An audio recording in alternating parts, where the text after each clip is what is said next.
இப்படி இப்படி போட்டு அதுக்கப்புறம் இப்படி போட்டு இங்கே ஒரு சுழி எடுத்து இதில் சேர்க்கணும் கா. இது ரெண்டாவது கா, இது கா, இது கா. இது ஒரு மாதிரி இருக்குல்ல எழுதுறது, ஒரு மாதிரி ரா மாதிரி போட போகிறோம்.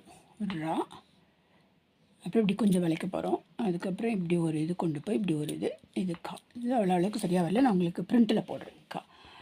இது ரெண்டும் காவாயிடுச்சு. அடுத்தது கா. கா லைக் கானம், லைக் பாடல் அப்படின்னு சொல்லணும்னா கா சொல்லுவோம் இல்லையா. அது மூன்றாவது கா. அது எப்படி எழுதுவோன்னா இப்படி போட்டு இப்படி கா. எப்படி போட்டிருக்கோன்னா ஒரு கோடு போட்டு கொஞ்சம் இப்படி எடுத்துருக்குறோம் கொடை மாதிரி. அதுக்கப்புறம் இப்படி ஒன்று போட்டு இப்படி போடுறது. இது கா. கா கா கா. ஸோ தமிழில் ஒரே இருக்காதான். இது கா கா கா கா. அடுத்தது நாலாவது கா இருக்குது. ஸோ கா கா கா கா. அடுத்ததாக இருக்கிற கா இப்படி போட போகிறோம். இப்படி போட்டு இப்படி போடுறோம். கா கா கா. இது கா கா கா கா கா. ஒரே ஒரு கோடு தான் போடணும். ஸோ உதாரணத்துக்கு இதுக்கு நான் ஏற்கனவே சொன்னேன் கமல். கமல்னால் லோட்டஸ். லோட்டஸ்னால் என்னது, இதெல்லாம் எழுதி பார்க்கலாம் நம்ம சீக்கிரமாக மிக விரைவில். ஸோ தாமரைப்பூ. தாமரைப்பூக்கு கமல்னு சொல்ல போகிறோம் ஹிந்தியில். அடுத்ததாக இந்த காக்கு முயல் இருக்கு இல்லையா, முயலுக்கு என்ன சொல்லுவோன்னா கர்கோஷ். கர்கோஷ். இதுக்கு இந்த கா யூஸ் பண்ணுவோம். கமல் கா சாஃப்டாக இருக்குது. இதுக்கு முயலுக்கு ராபிட். ராபிட்க்கு கர்கோஷ். கர்கோஷ். அடுத்தது இது கா. பசு மாடு சொல்கிறோம் இல்லையா, பசு மாடு. காய். காய். ஸோ வழக்கமாக இப்போ நம்ம ஆ போடுறோம் இல்லையா. ஸோ இப்போது கா போடணும்னு சொன்னால் இதுக்கு கூட ஒரு இப்படி ஒரு கோடு போட்டுக்க வேண்டியது, அவ்வளோதான். கா காய் காய். அதுக்கு ஈ போடணும். ஈ இப்படி வரும், நம்ம இன்னும் கொஞ்ச நாளில் படிக்கலாம் அதையும். காய். ஸோ காய்னா பசுமாடு, கேவ். இது கா. கடிகாரம் சொல்கிறோம் இல்லையா, கடிகாரத்துக்கு கடி. கடி கடி.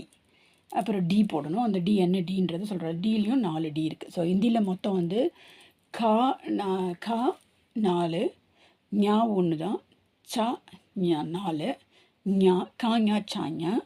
ஸோ ஞாவும் ஒன்றே ஒன்று தான். கா சா காங்கா சாங்க. டா 4 இருக்குது. நான் வேறு நம்மளே நான் 3 இருக்குது இல்லையா, அதனால் அது மாதிரியும் வேறு இருக்குது. அதை பற்றி பார்க்கலாம். கா சா டா தா 4 தா இருக்குது. பா 4 பா இருக்குது. அவ்வளோதான். மீதியெல்லாம் ஒன்று தான் இருக்குமா, யாரால வேலைலாம் ஒன்று தான் இருக்குது. ஸோ நான் இந்த சம்மருக்கு நிறைய பிளான் பண்ணியிருந்தேன், நிறைய வேலைகள் முடிக்க முடியும் சம்மராக இருக்கிறதுனாலன்ட்டு. ஆனால் நிறைய ஹிக்கப்ஸ். சாயந்தரம் ஆனால் பிள்ளைங்க விளையாண்டு ஒரே கூச்சல் சத்தமாக இருக்குது. பகல் நேரம் பார்த்திங்கன்னா கேட்குதா அந்த சத்தம். ஸ்கூல் இங்கே பின்னாடி ஸ்கூல் இருக்குது. ஸ்கூல் இப்போ க்ளோஷர். இப்போ இந்த ஊர்லலாம் எப்படின்னா ஜூலை மாதத்துலேருந்து ஆகஸ்ட் 31 வரைக்கும் ஹாலிடே, வெயில் காலத்துக்கு. ஸோ செப்டம்பர் 1 அல்லது முதல் வாரத்தில் தான் திறப்பாங்க. அப்போ அதனால் ஸ்கூலில் எல்லோரும் என்ன பண்ணுறாங்கன்னு சொன்னால் இந்த கட்டட வேலைகள், ரெனோவேஷன் ஒர்க்கெல்லாம் இருக்குல்ல, அதெல்லாம் பார்த்துட்ருக்காங்க. ஸோ இது தினமும் இந்த சத்தம் போயிட்டுருக்கு. ஸோ என்னோடய பிளான் இந்த சம்மருக்கு எல்லாமே காலியாகி போச்சு.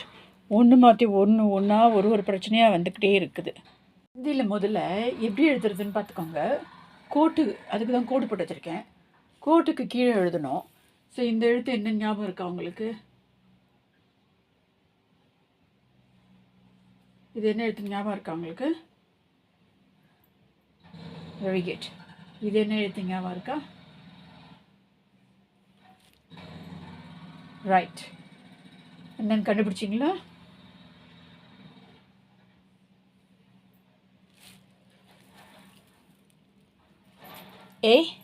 ஏக். ஸோ இது நம்ம கான் படித்தோம் இல்லையா, படிக்கும்போது கான் படித்தோம். கடைசி எழுத்தில் வந்து உங்களுக்கு கூட துணை எழுத்து அந்த மாதிரிலாம் எதுவுமே வரலன்னு சொன்னால் வழக்கமாக அது வந்து புள்ளி வச்ச எழுத்தாயிடும். இக் ஆகிடும். இது இக் ஏக். ஏக்னா என்னென்னு தெரியுது இல்லையா உங்களுக்கு? நம்பர் 1 1 1 2 3 4 5ன்னு சொல்லுவோமே, அதுதான் ஏக். ஏக் அப்படின்னா 1. இப்போ எப்படி எழுதுறதுன்னு தெரிஞ்சுக்கிட்டேன் உங்களுக்கு. ஸோ நம்ம நம்பர்ஸ் இங்கே மேலே கோட்டுக்கு மேலே எழுதுவோம். இந்தியை பொறுத்த வரைக்கும் எப்படின்னா கீழே எழுதுவாங்க. அந்த கோடு வந்து அந்த கோட்டுக்கு மேலே போடணும். ஓகே, ஸோ இன்றைக்கி ஒரு வார்த்தை கண்டுபிடிச்சிட்டிங்க, ஏக் அப்படின்னு சொல்லிட்டு. ஸோ நம்ம நேற்றுக்கு 4 விதமான பார்த்தோம். அடுத்தபடியாக எடுத்து வந்து ஞா இல்லையா? ஸோ தமிழ்லேயும் வந்து நம்மளுக்கு ஞா இருக்குது. உங்களுக்கு சத்தம் கேட்டுக்கிட்டே இருக்காங்க பின்னாடி இருந்து. ஸோ இதை வந்து தமிழில் நம்ம எழுதுறது வந்தால் ஒன்றுன்னு சொல்லுவோம் இல்லையா? ஓ இன்று 1 அப்படின்னு சொல்லுவோம் தமிழில் சொல்கிறதா இருந்தால். ஸோ 1 ஓ இன்று 1. ஓகே, 1 அல்லது 1 1 அல்லது 1. இது முடிஞ்சிருச்சு. இப்போது ஏக்னா நம்பர் 1. அடுத்தபடியாக வந்து ஞா.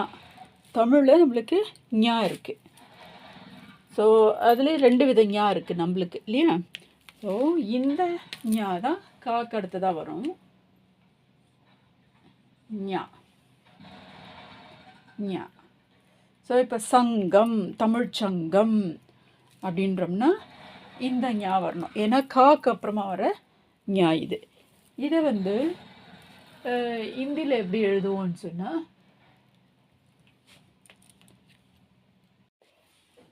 ஸோ இப்படி ஒரு கோடு போட்டு இப்படி ஒரு ஸ்வான் போட்டு புள்ளி வைங்க, இப்படி போடுங்க. ஓகே, ஸோ இது ஞா ஞா ஞா. எஸ் மாதிரி ஒன்று போட்டு அதுக்கப்புறம் ஒரு புள்ளி நல்லா இப்படி இன்னும் கூட நீங்கள் இப்படி கூட எடுத்துகிட்டு போகலாம். நல்லா அன்னம் மாதிரி இருக்குது. இது ஞாவாயிடுச்சு. ஸோ ஏக் ஞா. அடுத்ததாக எழுத்து வந்து சா. சாவில் வந்து உங்களுக்கு வந்து 4 சா இருக்குதுன்னு சொல்லியிருக்கேன். So red colour pen, let me get that red quick. Okay, சா. ஃபர்ஸ்ட் சா. இப்படி ஒரு கோடு போடுங்க. அப்புறம் இப்படி சா சா. ஸோ டீ குடிக்கிற டீ, தேநீர் சொல்கிறோம் இல்லையா? தேநீர். அந்த தேநீருக்கு வந்து என்ன சொல்லுவோம் ஹிந்தியில்? சாய். ஸோ இதுக்கு இதை போட்டுட்டு இப்படி கொண்டு வந்து ஏற்கனவே சா பண்ணணுன்னா இப்படி சொல்லியிருக்கேன் இல்லையா? ஒரு துணை எழுத்து. இதுதான் ஈன்னு இப்போ உங்களுக்கு நல்லா தெரிஞ்சிட்ருக்கோம். ஈ சாய். சாய்னா டீ, சாய் சாய். ஸோ இதுக்கு முன்னாடி பார்த்தோம் காய். காய்னா கா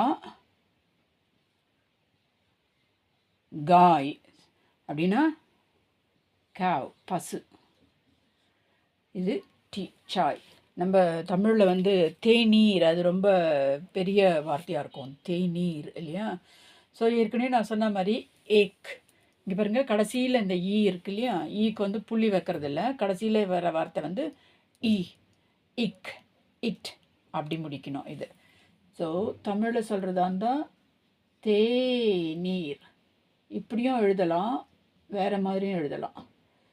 தேநீர், தேநீர். ஓகே, இது சாய், சாய் டீ. ஸோ ஏக் ஞா சாய். ஓகே, ஸோ முதல் சா வந்து நம்ம பார்த்துட்டோம். எப்படி எழுதுவோன்னா இப்படி எழுதணும். இது சா சா. ஸோ சா சா இப்படி வேணா சொல்லுங்கள், சாய்.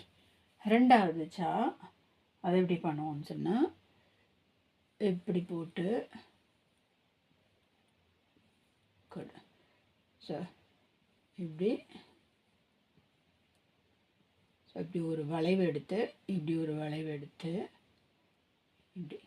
நமக்கு தமிழில் வந்து ஒரே ஒரு சா தான் இருக்குது இல்லையா? ஆனால் நம்ம அதுக்கேற்ற மாதிரி சொல்லுவோம். சட்டம் அப்படின்னா சா, சங்கு சா. இது தமிழ், இது ஹிந்தி. தமிழ் சா, இது ரெண்டாவது சா. இது ஹிந்தியில் ஃபஸ்ட்டு சா சாய். இதுக்கு அடுத்த சா சா. இதுக்கு என்ன வார்த்தை சொல்லலாம் அப்படின்னு சொன்னால், உதாரணத்துக்கு வந்து சாத்தா. சாத்தா சாத்தானா என்ன தெரியுமா உங்களுக்கு? சாத்தா. ப்ராலி. ப்ராலிக்கு வந்து இந்த இதுதான் யூஸ் பண்ணுவோம். ஸோ சா தா. தா ஒன்று வரணும். இன்னும் நம்ம தா வந்து படிக்கலை. ஸோ சாத்தா அப்படின்னா குடை. குடை. ப்ராலி இங்கிலீஷில் சொல்கிறதா இருந்தால் அம்ப்ரெல்லா. ஆனால் வந்து வழக்கு மொழியில் ப்ராலின்னு சொல்லுவோம். இது வந்து ஹிந்திலேருந்து சாத்தா. சாத்தா. ஸோ முதல் சா, ரெண்டாவது சா. அடுத்தது கிட்டத்தட்ட ஜா மாதிரி. அது எப்படி எழுதுவோம்னு சொன்னால், இந்த ஜா okay, must get a good pen. Okay, ஜா. ஓகே, இது மூணாவது சா அல்லது ஜா. ஜா. இது ஜஹாஜ். ஜஹாஜ்னா வந்து ஷிப், அதாவது வந்து சின்ன ஒரு படகு மாதிரி சொல்கிறோம் இல்லையா? அதுக்கு யூஸ் பண்ணுறது ஜா. இப்போ வந்து முதல்ல நம்ம எழுத்துக்கள்லாம் தெரிஞ்சுப்போம், அதுக்கப்புறம் நல்ல வார்த்தைகள்லாம் பார்ப்போம். ஏன்னா இப்போ நான் வார்த்தைகள்லாம் யூஸ் பண்ணணுன்னா நிறைய எழுத்துக்கள் நான் யூஸ் பண்ண வேண்டியது இருக்கும். ஜஹாஜ், இதுதான் வந்து ஷிப்புன்னு சொல்லுவாங்க. ஜஹாஜ், ஷிப். ஓகே, ஜஹாஜ். பட் நம்ம இப்போ இந்த ஜா மாத்திரம்தான் பார்க்குறோம். ஸோ ஃபஸ்ட் சா சா ஜா. அடுத்த ஜா வந்து இதே மாதிரி தான் இருக்கும். கிட்டத்தட்ட எப்படி இருக்கும் அது? இப்படி போட்டு இப்படி போட்டு எனக்கே எல்லாம் மறந்துடுச்சு எழுதுறது. பேசினா புரிஞ்சுக்கோ, எழுதுறது. ஸோ இது நாலாவது ஜா. ஸோ கிட்டத்தட்ட நம்ம ஞா போட்ட மாதிரியே இருக்குது இல்லையா? ஆனால் ஞா வந்து வேறு அண்ணம் மாதிரி போச்சு. இது எப்படி இல்லை, இது ஜா. இதுவும் ஜா தான். ஜா. இதுக்கு ஜண்டா. ஜண்டான்னா வந்து கொடி, ஃப்ளாகுக்கு சொல்லலாம். ஜண்டா அப்படி சொல்லலாம். அதுக்கு எழுத்து எப்படி எழுதுறதுன்றது அதுக்கப்புறம் பார்க்கலாம். ரெண்டு விதமாக எழுத வேண்டியது இருக்குது ஜெண்டா.